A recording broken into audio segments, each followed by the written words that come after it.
APSU is changing their position. আগতে APSUয়ে কৈছিল 10% বড়ো মানুহ থাকিলেও আমাক গাঁও লাগে।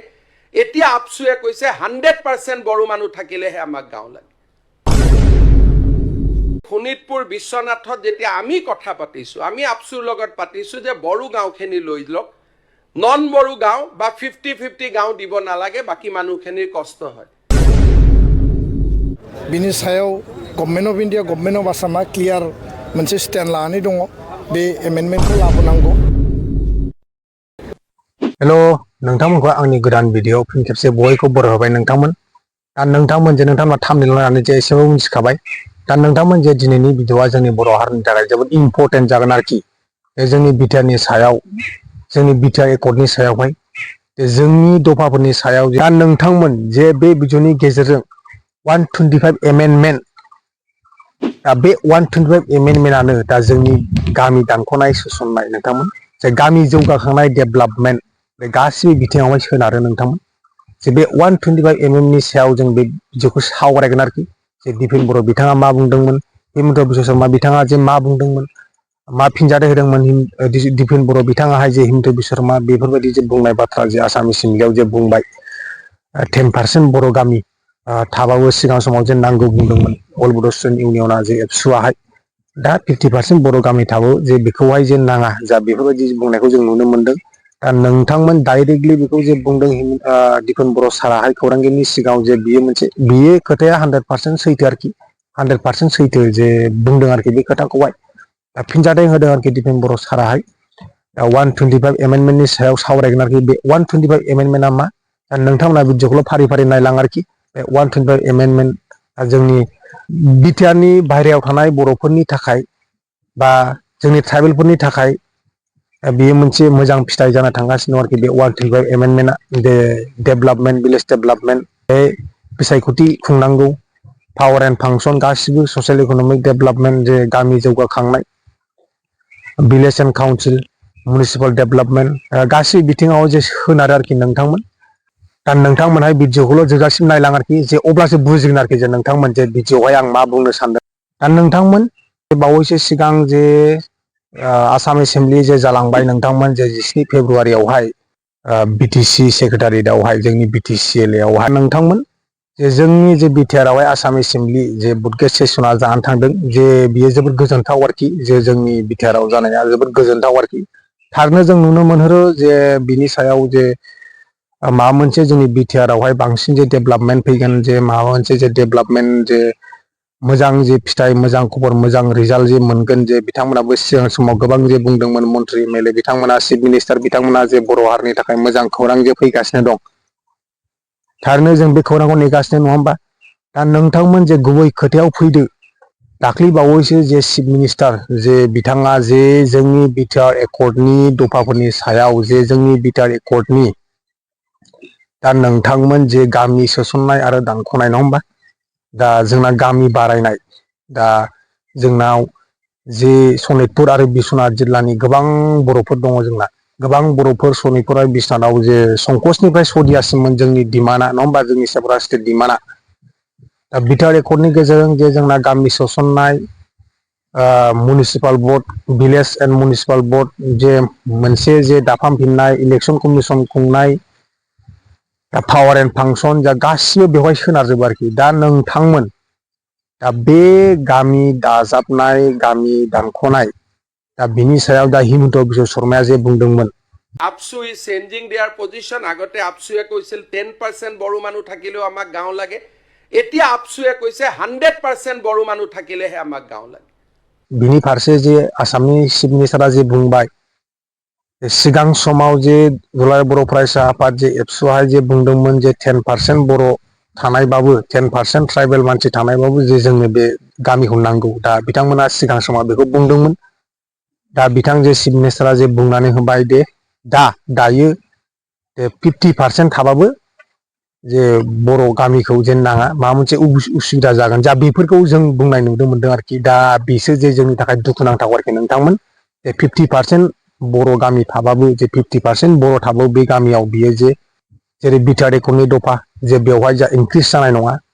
दा नोंथांमोन सिगां समाव जे जोङो नटिफिकेसन मोनदोंमोन जे 60टा गामि जे हाबबाय बिटिआर आवहाय नोंथांमोन दा बेबो मोनसे दे फाइनाल दा जाजोबाखै मोनसेबो खामानिया नोंथांमोन जे प्रसेसिंआव दंगासिनो दं दा 60टा गामिया जे डिक्लेयार होबाय जे हाबसिगोन सेटेलाइट एरिया हिसाबै दा बेखौ फोसावग्रोनाय जादों आरोखि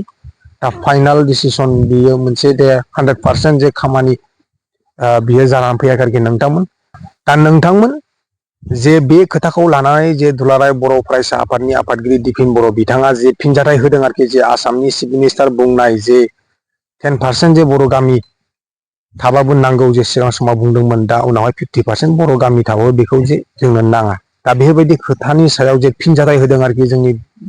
बर' फरायसा आफादनि जे आफादगिरि दिपिन बर'आ दा नोंथांमोना खोनासंफिनदो आरोखि जे नोंथांमोना जे दिपिन बर' बिथाङा जे मा बुंदोंमोन माबायदि बिबुंथि लादोंमोन दा नोंथांमोन मेन खोथाया जाहैबाय जोंना 125 एमएमएन नि सायाव नङा होमबा नोंथांमोन दा नोंथांमोन जे 125 एमएमएन खौहाय रायजो सभायाव 2019 मायथाइयाव बिल पास खालामदोंमोन नोंथांमोन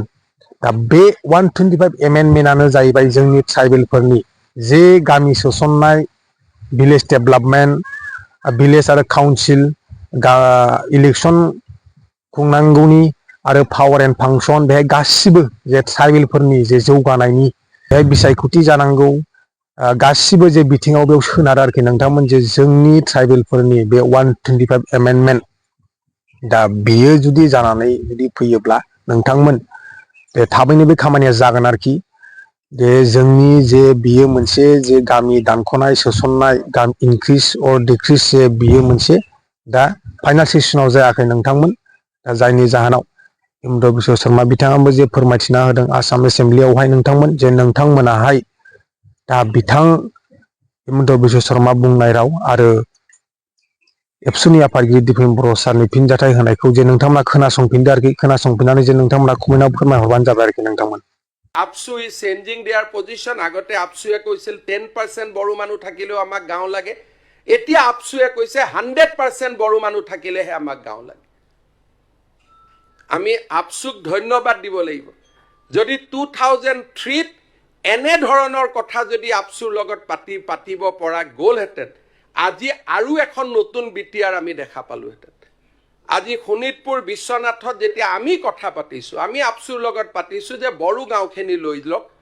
নন বড়ো গাঁও বা 50-50 গাঁও দিব নালাগে বাকী মানুহখিনিৰ কষ্ট হয় এণ্ড আপসু ৰিয়েলাইজ আপসুৱে ক'লে দাদা লাহে লাহে আমি কাম কৰি গৈ থাকিম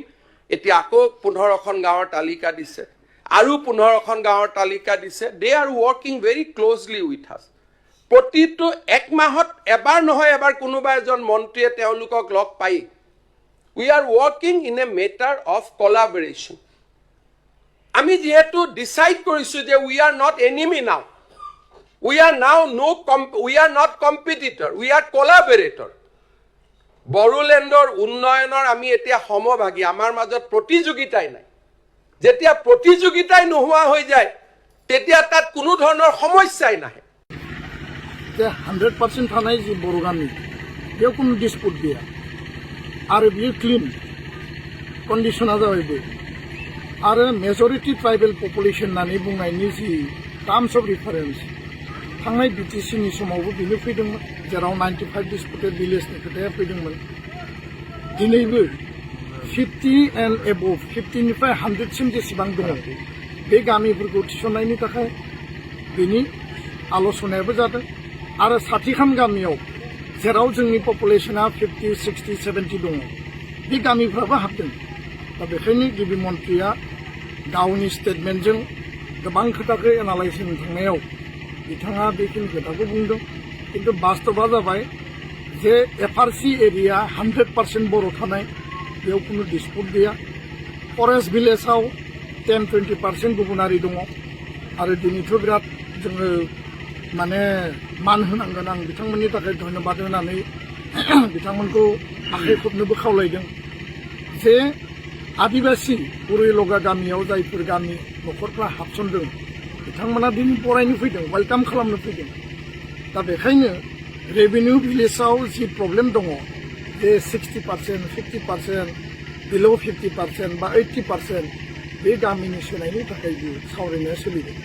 गोबाङा आपत्ति गैया जेराव आपत्ति दङ बिनि थाखाय डिसकासन जादों जेराव आपत्ति गैया बे बिटिआरआव हाबगोन खारन बिटिआरआव ट्राइबेलनि राइटआ मेक्सिमाम लेभेलाव दङ आरो नन ट्राइबेलनि राइटखौबो बेयाव मोनसे इकुवेल स्टेटास होनानै दोनदों बेयाव रावनिबो राइटनि कनफ्लिक्टनि बाथ्रा फैया दा बेखायनो गामि सोसननाया कन्टिनिउवासलि सोलिगोन आरोबाव इमिडियेटलि बिटिसि बिसायख'थिनि सिगां गामि हाबनाया मोनसे रोखा पर्यायाव फैगोन आरोबाव गामि थिसननाय जागोन बे गामिफोरखौ जे दा थिसनबाय साथिखान गामि बिटिसिनि बिसायख'थियाव बिटिआरआव बिथांमोना भट होनो मोननांगौ समस्ति बारायनांगौ बिनि थाखायबो जोङो परिकल्पना खालामनानै खामानि मावगासिनो दङ बेयाव थानाय जिखिनि एफआरसि एरिया दङ बिश्वनाथ जिल्लायाव हा होनायनि खामानिया 1700ल'सो दङसै हाजार सुबुंनो हा होनाय जाबाय सनितपुर जिल्लायाव गोबां हाजारनि माने हा होनायनि उनावबो दाबो 13,000 मानसिया हा मोनबावनांगौ दङ बेखायनो बिनि थाखायबो जोङो फरेस्ट राइट एक्टनि गेजेरजों हा होनायनि खामानिया दिनै जि लेभेलाव दङ डिएलसि लेभेलाव एसडिएलसि लेभेलाव आसाम सरकारजों रायज्लायनानै बिनि खामानिखौ स्पिडि खालामनाय जादों सार बिनि गेजेरावबो जोङो नुनो मोन्दों वाइल्ड एरिया माखासे गोलैनानै थालांनाय हा जि फिक्स खालामजायो ना बेयाव माखासे जोंनि एन्टि मावग्रा एन्टि सानग्रा दङ बेनि गेजेरावनो सासे एमएलएआ जेब्लाबो जोंखौ एन्टि खालामो बिनि गेजेरावनो माखासे आरटिआइ कर्मिनानै जाय गावसोरनो क्लेम खालामो बिथांमोना जोंखौ एन्टि खालामबोदों गुबुन लेभेलाव मालाबा नेशनेल ट्रिब्युनेलाव मालाबा कर्टआव केस होनानै दोनदों थेवबो जि फरेस्ट राइट एक्ट 2006 बेयाव कुनु वाइल्ड लाइफ कुनु फरेस्ट कुनु नेशनेल पार्कनि बेयाव जि माने कन्डिशन आरो जि मोनसे बिनि माने प्रभिजन बे प्रभिजननि आधाराव बे वाइल्ड लाइफ नेशनेल पार्क जि जाया मानो जेराव मानसिया 2006नि सिगां फैदों बिस्रा बेयाव हा मोननायनि अधिकार दङ दा बेखौ बिथांमोना गावनि लेभेलाव फाइट खालामदों जोङो बिथांमोनजों जुजिनो थाङा खिन्थु जों सरकारखौ बुंदों जे प्रमाण आरो डकुमेन्टनि आधारावसो जोंनो हा पाट्टाखौ जोङो उइदाउट बिना डकुमेन्टआव जों गैया आरो डकुमेन्टनि आधाराव जेला जोङो हा पाट्टाखौ मोनगोन दा जेरै मोनगासिनो बेखौ कर्टआबो ग्रिन ट्रिब्युनेलाबो जेबो बिनि सायाव जिहेतु बे मोनसे गावनो आइन ग्रिन ट्रिब्युनेलाव बा एनभायरनमेन्ट एन्ड माने फरेस्ट जि माने बेयाव आइनफोर दङ बे आइना थाबाबो जिहेतु फरेस्ट राइट एक्टआबो मोनसे आइन बे आइना बेयाव जेब्लायबो प्रযোज्य जागोन गुबुन मोनसे खोथाया जाहैबाय जे सनितपुर बिश्वनाथ सारा आसामनि बर' मिडियाम स्कुल बिटिआरनि बर' आरो असमिया मिडियाम स्कुल प्रभिन्सियेलाइजेसन खालामनायनि थाखाय बे मोनसे फाइनाल स्टेजाव दङ सरकारजों रायज्लायबाय थादों आरो बे उरुएलगा माइनावस्रि अनसुमै ओरै नोङो बातासिपुर मिलन जेसेबां दङ आं नामखौ लाजोबनो हायाखै बेखौ लानानै आरो जोंहा बितर्क जानांगौनि खोथा गैया एलपि एमइ हाइ स्कुल जोङो बेखौ केटेगरिकेलि सोसननायनि थाखाय प्रभिन्सियेलाइज खालामनायनि थाखाय खामानि मावनाया सोलिबाय थादों आरो खोब खम समनि गेजेराव नैबे बाजेट सेसनाव मोनसे मोजां फिथाइ रिजाल्ट फैगोन होननानै जों मिजिंथिदों बेखायनो एबसुआ बर' जातिनि सेनापतिनि खामानिखौ मावदों जातीयताबादनि सेनापति आरो सरकारा सरकारनि जौगानायनि थाखाय खामानि मावगासिनो दङ आरो जोङो गोग्गानानै बुंनो हायो जे जोंनि माहारिबाद माहारिनि थाखाय थामोनथा रैखाथि जोंनि अधिकारनि थाखाय जे हाबा मावनाय जोङो बेयाव 100% जोङो खोब साक्सेसफुलि जों दिनै हाबा मावलांनायनि जे मोनसे परिकल्पनानि गेजेरजों जों जाफुंसार महर मोननो हादों गोबाङा जि बुङा मानो बेफोर खोथाफोरखौ लानानै खर' सानो गोनां गैया बुंग्राया बुंखायो आरो मोनसे देश मोनसे रायजो मोनसे हारियाव बुंग्राया जेब्लाबो थागोन खिन्थु बास्तबा मा प्रेक्टिकेला मा आरो जिफोर आफादफोरा जि इस्युखौ लानानै टेकल खालामदों बे आफादफ्रासो बिनि सिंनि सानि गासै बाथ्राफोरखौ जोङो मिथिगौ सार रायजो राजाफोरनि मोनसे माबा आरोना दा पन्सायतआवहाय हाबैयो बिटे माबायावहाय बिटिसिआव थानाय दा पन्सायतआवबो जायाबा ओरैबो जायाबा बेखौ माने रायजो राजाफोरा माने बिराद साननाय बे मोनसे ट्रेनजिसन पिरियड जेरैबायदि नोङो एसेम्बलि डिलिमिटेसन पार्लियामेन्ट डिलिमिटेसन दा पन्सायतनि डिलिमिटेसननि मोनसे लास्ट स्टेज बिनि नटिफिकेसन जानांगौ बिनि उनाव पन्सायत इलेक्सन खुंगोन पन्सायतआव जोङो बेखायनो बुंदों जे बे एरिया जोंनि प्रप'ज एरिया आरो बेखौ पन्सायतआव सोनायनि बाथ्रा गैया आरो गंफा गंनै पन्सायतआव हाबलाङोब्लाबो बेखौ जोङो उनाव डिनटिफाइ खालामनानै रायजोपालनि गेजेरजों बेखौ जोङो लाफिननायनि सम्भाबना बा बिनि गासैबो माने प्रसेसा दङ दा बेखायनो जोङो बुंदों जे पन्सायतआव बे ओनसोलारि गामिफोरखौ सोनाङा माखासे डिस्टेन्सआव जोंनि सेटेलाइट